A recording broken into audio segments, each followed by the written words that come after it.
Film की शुरुआत में हम देखते हैं कि बिल्डिंग के टॉप पर गैब्रियल शहर को देख रहा होता है। वो एक लो रैंकिंग गार्डन एंजल है और उसका काम है उन लोगों को बचाना जो टेक्सटिंग करते वक्त गाड़ी चला रहे होते हैं। वो उनकी कार के बैक सीट में आ जाता है और सिर्फ एक छोटी सी टच से उनकी गाड़ी टाइम पर रुकवा देता है। एक दिन गैब्रियल आर्ज के पीछे आ बैठता है। आर्ज एक एस्पायरिंग डॉक्यूमेंटेरियन है जो जिंदा रहने के लिए छोटे मोटे काम करता है। आज वो बहुत फ्रस्ट्रेट है क्योंकि उसे एक और जॉब से मना कर दिया गया और वो एडमिट करता है कि वो लगभग गिव अप करने वाला है। गैब्रियल उसके टेक्स्ट्स पढ़ता है और यूजुअल तरीके से आर्ज को टच करके गाड़ी रोक देता है, लेकिन इस बार वो आर्ज की मेंटल स्टेट को लेकर ज्यादा परेशान हो जाता है। इसके बाद आर्ज एप टास्क सार्जेंट के दिए हुए चोर्स करने निकलता है। सबसे पहले वो एक पॉपुलर बेकरी जाता है जिसके बाहर लंबी लाइन लगी होती है। वो वहाँ अपने लिए कुछ खरीदने नहीं आया बल्कि किसी क्लाइंट के लिए लाइन में खड़ा होने का काम मिला है। 2 घंटे वेट करने के बाद क्लर्क अनाउंस कर देता है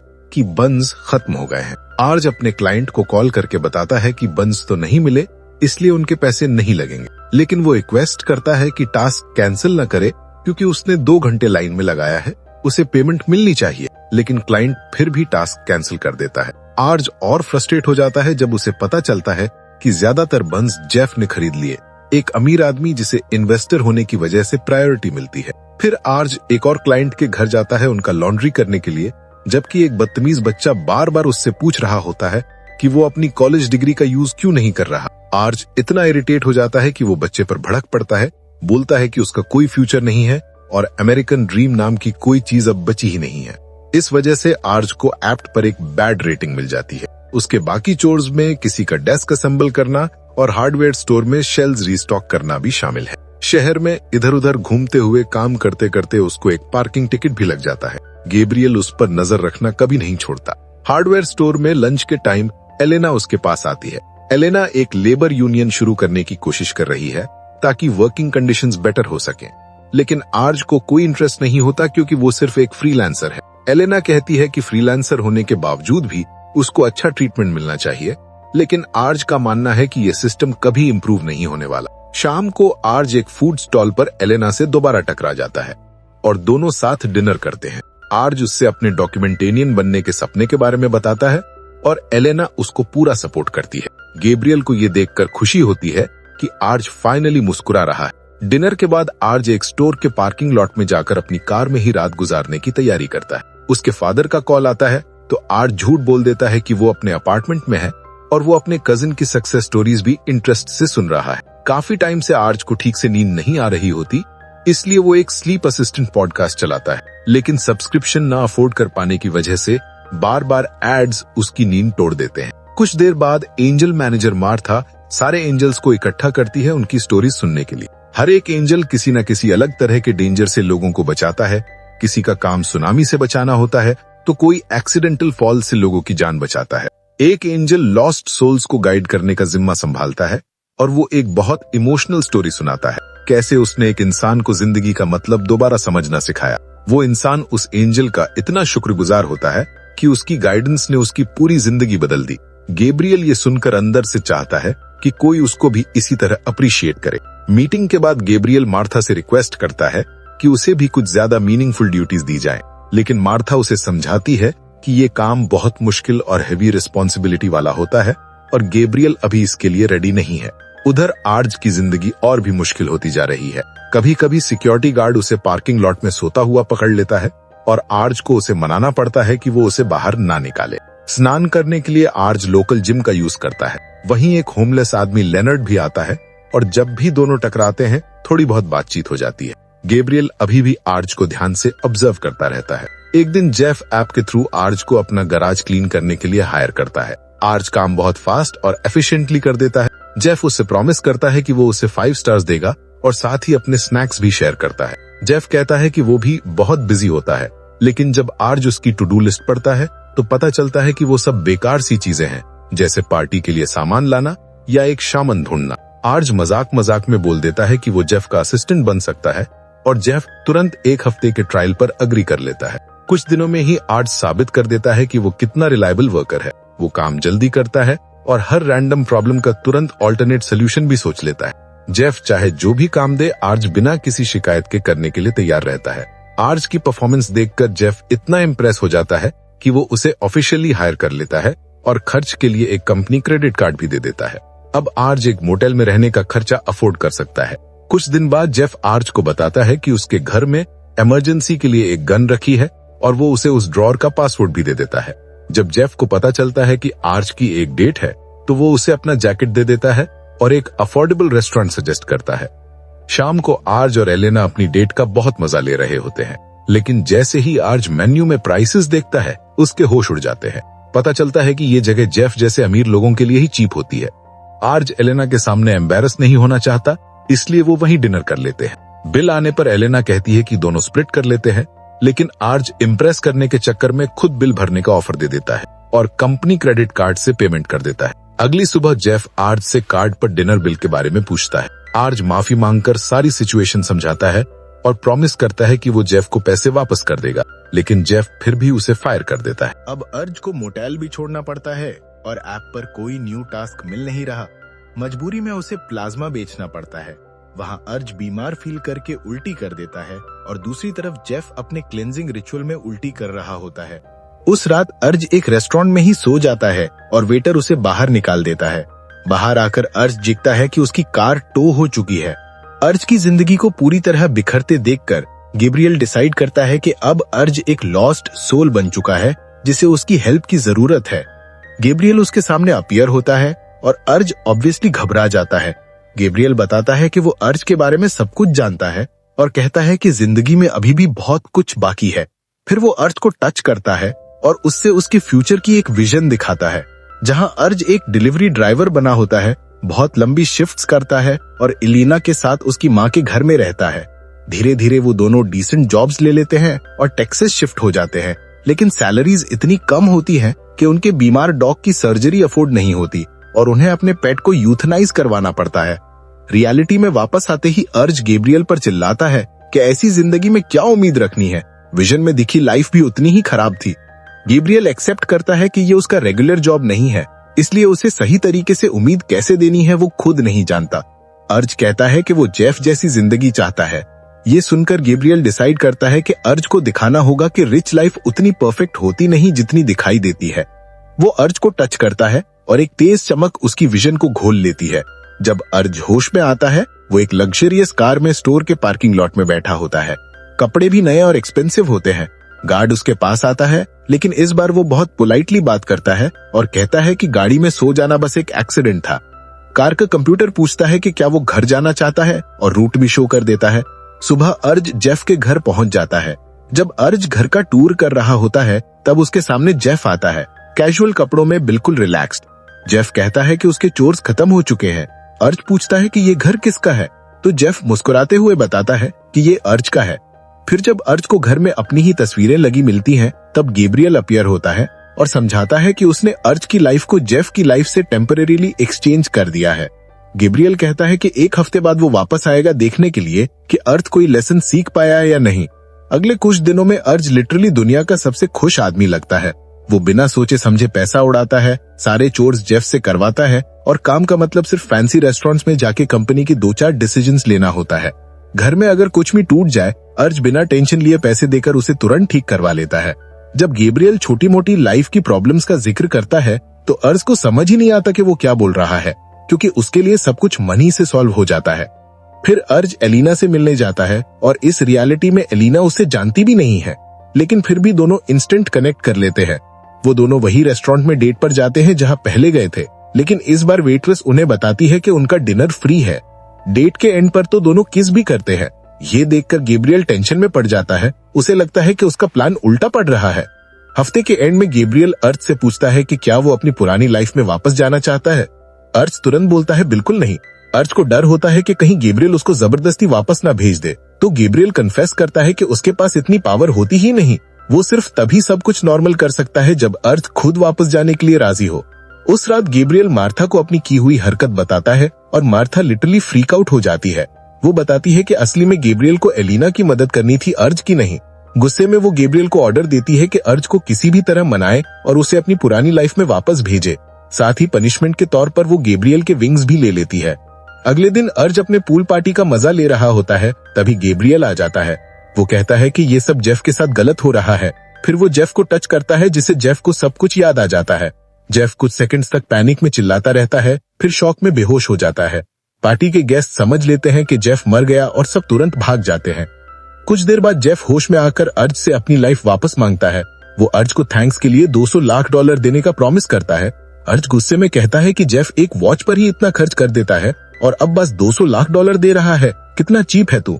दोनों के बीच बहुत बड़ी आर्ग्यूमेंट हो जाती है। तब गैब्रियल बीच में आकर समझाता है कि जब वो दोनों स्विच बैक करेंगे तो जेफ को कुछ भी याद नहीं रहेगा। ये एक्सपीरियंस सिर्फ अर्ज के लिए था। और थोड़ी बहस के बाद अर्ज अग्री कर लेता है कि वो वापस अपनी लाइफ में जाएगा, लेकिन एक कंडीशन पर। उसे कुछ और दिन चाहिए एंजॉय करने के लिए। जेफ भी डील मान लेता है और बोलता है कि वो फिर से अच्छी जिंदगी बना लेगा, बस हार्डवर्क करना होता है। गैब्रियल के विंग्स छूट जाने की वजह से अब उसके पास रहने की कोई जगह नहीं, इसलिए वो जेफ से रिक्वेस्ट करता है कि क्या वो उसका रूममेट बन सकता है। वो दोनों एक मोटेल के रूम में जाकर एक ही बेड शेयर करते हैं। बेड पर लेटे हुए जेफ एंजल के बारे में सवाल करता रहता है। गैब्रियल उसे बताता है कि वो उड़ नहीं सकता क्योंकि उसके विंग्स वैसे भी बहुत छोटे थे, सिर्फ हाई रैंक एंजल्स के बड़े विंग्स होते हैं। अगली सुबह मोटेल की मैनेजर उन्हें बताती है कि अब उन्हें यहाँ से निकलना होगा। जेफ मुश्किल से उसे मना लेता है और प्रॉमिस करता है कि शाम तक पैसे ले आएगा। अब जेफ के पास कोई ऑप्शन नहीं बचा, उसे भी ऐप पर डिलीवरी रिक्वेस्ट्स लेना ही पड़ता है और गैब्रियल हर जगह उसके पीछे पीछे चलता रहता है। थोड़ी ही देर में जेफ को समझ आ जाता है कि गरीब होना कितना मुश्किल होता है। क्लाइंट्स उसके साथ बदतमीजी करते हैं, टिप देना तो दूर की बात, उल्टा गलतियां भी उसी पर थोप देते हैं जो रेस्टोरेंट की होती है। हर वक्त जल्दी होती है और रोड पर दूसरे ड्राइवर्स उस पर चिल्लाते रहते हैं कि वो ट्रैफिक ब्लॉक कर रहा है। ऊपर से कई रेस्टोरेंट्स ने डिलीवरी बॉयज की जगह रोबोट्स रख लिए हैं।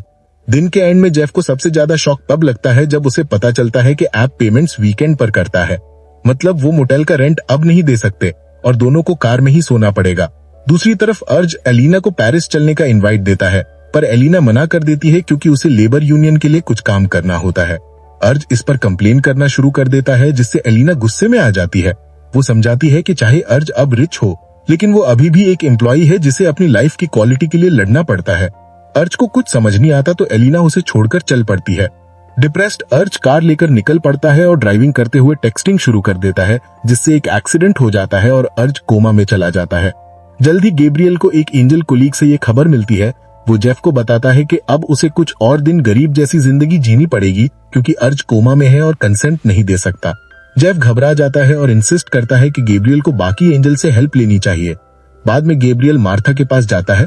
मार्था सिचुएशन देखकर कहती है कि ये सब बहुत बड़ा मेस बन चुका है और वो गैब्रियल को फायर कर देती है। अब गैब्रियल को एक इंसान की तरह जीना पड़ेगा। हाँ, अगर अर्ज बाद में सब कुछ नॉर्मल करने पर राजी होता है तो शायद मार्था उसे वापस एंजल बना दे। गैब्रियल का बॉडी तुरंत बदलना शुरू हो जाता है। उसे अपनी स्किन में पसीना महसूस होता है और पेट में अजीब सी फीलिंग होती है। इसके बाद जेफ गैब्रियल को एक फास्ट फूड रेस्टोरेंट ले जाता है। गैब्रियल ने पहले कभी कुछ खाया ही नहीं था, इसलिए उसके दिमाग में ढेरों सवाल होते हैं, जैसे वो चबाने के बाद क्या करे, निगलना कैसे है, वगैरह वगैरह। जब वो आखिर पहली बार खाना खाता है तो अलग अलग फ्लेवर्स महसूस करके तुरंत हैरान रह जाता है। वो जेफ को ये भी बताता है कि उसे डर लग रहा है, लेकिन जेफ उसे भरोसा दिलाता है कि उसके पास एक प्लान है और सब ठीक हो जाएगा। अगले दिन जेफ अपनी एक पुरानी कंपनी में जाता है, यूं उम्मीद करके कि शायद वो कुछ नए आइडियाज देकर नौकरी हासिल कर ले, लेकिन वहां उसकी बात सुने बिना ही उसे बाहर निकाल दिया जाता है। 3 हफ्ते गुजर जाते हैं। जेफ सैकड़ों नौकरियों के लिए अप्लाई कर चुका होता है, पर एक भी कंपनी उसे कॉल वापस नहीं करती। उधर गैब्रियल इंटरनेट का इतना आदी हो चुका है कि जेफ को लगता है अब उसे भी नौकरी करनी पड़ेगी। कुछ ही समय बाद गैब्रियल खुद को एक रेस्टोरेंट में बर्तन धोते हुए पाता है। पहली बार सैलरी मिलने पर गैब्रियल घबरा जाता है क्योंकि सरकार उसका बड़ा हिस्सा काट लेती है और जो बचता है वो जिंदगी चलाने के लिए काफी नहीं होता। उसका सहकर्मी फेलिपे उसे बताता है कि उसको दूसरी नौकरी करनी पड़ेगी और वो खुद 3 नौकरियां करता है। ये सुनकर गैब्रियल हैरान रह जाता है क्योंकि उसके पास तो दूसरी नौकरी तो दूर, अपने लिए भी समय नहीं है। हॉस्पिटल में आर्ज आखिरकार होश में आता है और नर्स उसे बताती है कि जेफ और गैब्रियल कई बार उसे देखने आए थे। आर्ज अपने पुराने अमीर लाइफस्टाइल में वापस नहीं जाना चाहता, इसलिए वो नर्स से कोमा के साइड इफेक्ट्स के बारे में पूछने लगता है। उधर जेफ को एक डिलीवरी रिक्वेस्ट मिलती है उसके पुराने घर की। उसे तुरंत पता चल जाता है कि आर्ज होश में आ चुका है और वो खुश हो जाता है, लेकिन जब जेफ वहां पहुंचता है, आर्ज जानबूझकर ऐसा दिखाता है कि वो उसे पहचानता तक नहीं। और कहता है कि उसे हादसे के बाद सब भूल गया है। वो दिखाने के लिए एक पैम्फलेट तक पकड़ा देता है। शाम को जेफ ये सब बताता है गैब्रियल को, और इंसानी जिंदगी से परेशान होकर गैब्रियल अब स्मोकिंग तक करने लगा है। जेफ बार बार मदद मांगता है तो गैब्रियल को एक आइडिया आता है। उसे शुरुआत में एलिना की मदद करनी थी, तो शायद अगर वो एलिना को सही रास्ते पर वापस ला दे तो आर्च पर भी उसका असर पड़ेगा। अगले दिन गैब्रियल उस हार्डवेयर स्टोर जाता है जहां एलिना काम करती है, और वहां एक कर्मचारी उसकी लगातार यूनियन की बातों से परेशान हो चुका है। एलिना हार नहीं मानती और सबके सामने सही काम करने की एक दमदार स्पीच देती है। अचानक गैब्रियल वहां प्रकट हो जाता है और एलिना की हर बात का साथ देते हुए कुछ प्रेरणादायक बातें भी कहता है। लेकिन जैसे ही कर्मचारियों को पता चलता है कि वो यहाँ काम ही नहीं करता, गार्ड उसे बाहर फेंक देते हैं। बाद में आखिरकार यूनियन के लिए वोटिंग होती है, लेकिन दुख की बात यह है कि ज्यादातर लोग इसके खिलाफ वोट देते हैं। गैब्रियल बस में बैठे हुए एलिना का उदास चेहरा देखता है और इस सब से टूटकर नशे में धुक जाने का फैसला कर लेता है। सड़क पर उसे पीते देख फेलिपे उसे उठाता है और खुश करने के लिए क्लब ले जाता है। डांस फ्लोर पर मस्ती करते हुए गैब्रियल की टक्कर एक ऐसी ड्राइवर से होती है जिसे उसने पहले बचाया था। फेलिपे बताता है कि वो उसकी पत्नी है। इस खुश कपल को देखकर गैब्रियल को महसूस होता है कि उसका काम वाकई मायने रखता है और वो कई जिंदगियों को बेहतर बनाता है। उधर जेफ को डिलीवरी ऐप से मैसेज आता है। अगले हफ्ते कंपनी ज्यादातर डिलीवरी रोबोट से करवाएगी और जेफ की रेटिंग उनके स्टैंडर्ड पर नहीं है, इसलिए उसका अकाउंट बंद कर दिया जाता है। ये सुनकर जेफ भड़क जाता है और भयंकर गालियां देता हुआ सिस्टम पर चिल्लाने लगता है। गैब्रियल के आने पर भी वो रुकता नहीं और कहता है कि उसे समझ नहीं आता कि लोग हमेशा डिप्रेस्ड क्यों नहीं रहते, आखिर ये पूरा सिस्टम ही कितना गलत है। उसी समय पुलिस आ जाती है और उसके सारे अनपेड टिकट्स की वजह से उसकी कार टो कर लेती है। पैसे की सख्त जरूरत होने पर जेफ अपने घर जाकर अपनी महंगी घड़ियां लेने का फैसला करता है, लेकिन वहां आर्ज अपने ही बर्थडे डेट पर जेफ के नाम से पार्टी कर रहा होता है और जेफ के ही डांस रूटीन पर मजे ले रहा होता है। जेफ कोने में छुपा हुआ होता है। तभी गैब्रियल को टेंशन होने लगती है क्योंकि वो देखता है कि आर्ज का पिता और लेनर्ड भी पार्टी में मौजूद हैं और अब बिल्कुल गरीब नहीं लग रहे। एलिना यहाँ केटरिंग सर्विस की वेट्रेस बनी हुई है और जब आर्ज उससे बात करने की कोशिश करता है तो वो काम का बहाना कर उसे अनदेखा कर देती है। बालकनी में लेनर्ड को आर्ज बहुत उदास मिलता है। आर्ज बताता है कि एलिना उसे इसलिए नहीं चाहती क्योंकि अब वो अमीर है और उसे खुद को भी बहुत बुरा लग रहा है कि उसने ये सब चुराया है। लेनर्ड उसे समझाता है कि अमीर बनने के लिए लगभग हर फैंसी इंसान ने कुछ ना कुछ तो चुराया ही होता है। वो कहता है कि आर्ज अलग है क्योंकि आर्ज ने उसके लिए फ्लैट लिया, खाना दिलाया, नए कपड़े तक दिए। असली अमीर लोग तो गरीबों से बात भी नहीं करते। उधर गैब्रियल कुछ चॉकलेट्स खा लेता है बिना ये जाने कि उनमें मैरी जेन भरी हुई है। उसे अजीब सा फील होने लगता है। वो एक महिला से हंसते बोलते बात करता है और फिर अचानक वहीं सो जाता है। पार्टी खत्म होने के बाद आर्ज एलिना को डांस के लिए मना लेता है। डांस करते हुए एलिना भावुक होकर कहती है कि उसे पहले ही उसके साथ पेरिस जाना चाहिए था क्योंकि लड़ाई का कोई फायदा नहीं हुआ। उसने अपना अपार्टमेंट खो दिया है और अब अपने कजिन की कार में सो रही है, लेकिन फिर भी वो अब पेरिस जाने से मना कर देती है क्योंकि उसे पता है कि उसके लोगों की हालत कितनी खराब है और वो उन्हें छोड़कर नहीं जा सकती। इसी बीच अपार्टमेंट लगभग खाली हो चुका होता है तो जेफ छुपने की जगह से निकलता है और सीधे उस ड्रॉर को खोलता है जिसमें महंगी घड़ियां रखी हैं क्योंकि पासवर्ड वही है। घड़ियां उठाकर जेफ बाहर निकलने की कोशिश करता है, लेकिन आर्ज उसे देख लेता है और घबरा जाता है। डर में वो सीधे गोली चला देता है। जेफ दर्द से चिल्ला उठता है क्योंकि एक गोली उसके हाथ में लग जाती है। आर्ज तुरंत भागकर उसके पास आता है और कहता है कि वही तरीका है जो जेफ ने खुद उसे सिखाया था, अगर घर में कोई घुसे तो ऐसा करना। जेफ को अब समझ आ जाता है कि आर्ज ने अमनेजिया का नाटक किया था। अगले दिन अस्पताल में आर्ज जेफ से माफी मांगता है और गैब्रियल से कहता है कि उनकी जिंदगी वापस पहले जैसी कर दो। लेकिन गैब्रियल समझाता है कि अगर आज सच में दिल से चाहता तो बदलाव अपने आप हो चुका होता। आर्ज सिर्फ गिल्ट में आकर पुरानी जिंदगी चाहता है, न कि इसलिए क्योंकि उसे लगता है कि उसकी असली जिंदगी जीने लायक है, और यही वजह है कि काउंट नहीं होता। जेफ नाराज होकर कहता है कि ये बहुत बेवकूफी है क्योंकि कोई भी गरीब बनने पर खुश नहीं होगा। जब तक कोई और हल नहीं मिलता, आज कहता है कि गैब्रियल और जेफ उसी फैंसी घर में उसके साथ रह सकते हैं। तीनों मिलकर समय बिताते हैं, आराम करते हैं, मस्ती करते हैं और थोड़ी देर के लिए अपनी सारी टेंशन भूल जाते हैं। थोड़ी देर बाद मार्था आती है और गैब्रियल की हालत देखने लगती है। गैब्रियल थके हुए अंदाज में कहता है कि उसे समझ नहीं आता कि इंसानों को उम्मीद कैसे दी जाए। जबकि उनकी जिंदगी खुद इतनी मुश्किल है। मार्था उसे समझाती है कि खोई हुई आत्मा को फरिश्ते की नहीं, किसी इंसान की जरूरत होती है। गैब्रियल ये बात समझ नहीं पाता और मार्था बिना कुछ और बोले गायब हो जाती है। बाद में तीनों टाकू खाने बाहर जाते हैं, जहां आर्च को अचानक एलिना दिखती है। एलिना बताती है कि वो और उसके साथी फिर से यूनियन के लिए लड़ने की योजना बना रहे हैं। वो सीख चुकी है कि बदलाव एक रात में नहीं आता, इसलिए हार के बावजूद लड़ते रहना ही पड़ता है। फिर जब वो पूछती है कि मजे करने कहाँ जाएं, गैब्रियल सभी को क्लब ले जाता है।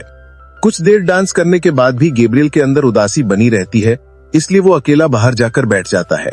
अर्ज गैब्रियल को समझाने आता है और कहता है कि वो हार नहीं मान सकता। गैब्रियल जवाब देता है कि अर्ज ने भी तो हार मान ली थी और दोनों की हालत एक जैसी है, न कोई भविष्य दिख रहा है, न कहीं ठहरने की जगह। लेकिन गैब्रियल ये भी मानता है कि इंसान बनने के बाद उसने कई अच्छी चीजें सीखी हैं, जैसे खाना खाना, डांस करना और सच्ची दोस्ती बनाना। अर्ज को अचानक एहसास होता है कि अमीर बनकर जो भी दोस्त उसने बनाए वो सब नकली थे। उसे अपनी असली फैमिली की याद आती है, जो उसे सिर्फ उसी के लिए प्यार करती है। वो कहता है कि गैब्रियल उससे मिलने वाला सबसे अच्छा फरिश्ता है और पहली बार अर्ज ये मानता है कि वो ऐसी जिंदगी चाहता है जिसे उसने खुद बनाया हो, न कि जो उसने किसी और से चुराई हो। यानी आखिरकार उसने समझ लिया कि उसकी असली जिंदगी भी जीने लायक है। गैब्रियल मुस्कुराता है और अर्ज के कंधे पर हाथ रखता है। अर्ज पलक झपकता है और खुद को वहीं पाता है, उसी रात जब उसकी कार टो हो रही थी। रेस्टोरेंट वाला कर्मचारी उसकी हालत देखकर उससे कहता है कि वो उसे लिफ्ट दे देगा। उधर जेफ अपने बड़े खाली घर में अकेलापन महसूस कर रहा होता है। सुबह होते ही उसे वही पार्किंग टिकट्स मिलते हैं जो अर्ज ने जेफ के लिए काम करते हुए मिले थे। आखिरकार अर्ज अपनी कार लेने जाता है और पता चलता है कि जेफ ने उसकी सारी फीस पहले ही भर दी है। फिर अर्ज अपने पापा को कॉल करता है और पहली बार उन्हें अपनी पूरी सच्चाई बता देता है। अर्ज के पापा उसे पूरा सपोर्ट करते हैं और बताते हैं कि उसका कजन तो टैक्स चोरी करते हुए पकड़ा गया था। यानी अर्ज की गलतियां उसके परिवार में सबसे बड़ी नहीं है। कुछ समय बाद जेफ एक बड़ी कंपनी मीटिंग में जाता है और सबको चौंकाते हुए घोषणा करता है कि अब ऐप वर्कर्स की सैलरी और उनके बेनिफिट्स बढ़ाए जाएंगे। वो साफ कहता है कि आगे से न रोबोट का इस्तेमाल होगा न एआई का, और जिसे ये पसंद नहीं है वो कंपनी छोड़ सकता है, वरना जेफ खुद उसे निकाल देगा। धीरे धीरे अर्ज भी गैब्रियल की दिखाई हुई विजन की तरह डिलीवरी ड्राइवर की जॉब पकड़ लेता है, लेकिन वो जानता है कि अगर वो ये जिंदगी करे तो उसका भविष्य वैसा ही बुरा बनेगा जैसा उसे दिखाया गया था। इसलिए वो व्हाइट बोर्ड पर एक मैसेज लिखकर जॉब छोड़ देता है। उसका ये कदम बाकी वर्कर्स को भी प्रेरित करता है और एक एक कर सभी लोग अपनी नौकरी छोड़ने का फैसला करते हैं। इसके बाद अर्ज गिग वर्कर्स पर एक डॉक्यूमेंट्री बनाना शुरू करता है और एलिना के साथ अपनी जिंदगी आगे बढ़ाता है। एक रात वो दोनों टाको खाते हैं और जाते जाते अर्ज एक टाको टेबल पर गैब्रियल के लिए छोड़ देता है, जैसे एक छोटा सा थैंक यू। और दोस्तों, यहीं पर ये कहानी खत्म होती है। अगर आपको ये एक्सप्लेन पसंद आई हो तो कमेंट में जरूर बताएं। वीडियो को लाइक करें, चैनल को सब्सक्राइब करें और मिलते हैं अगली कहानी में।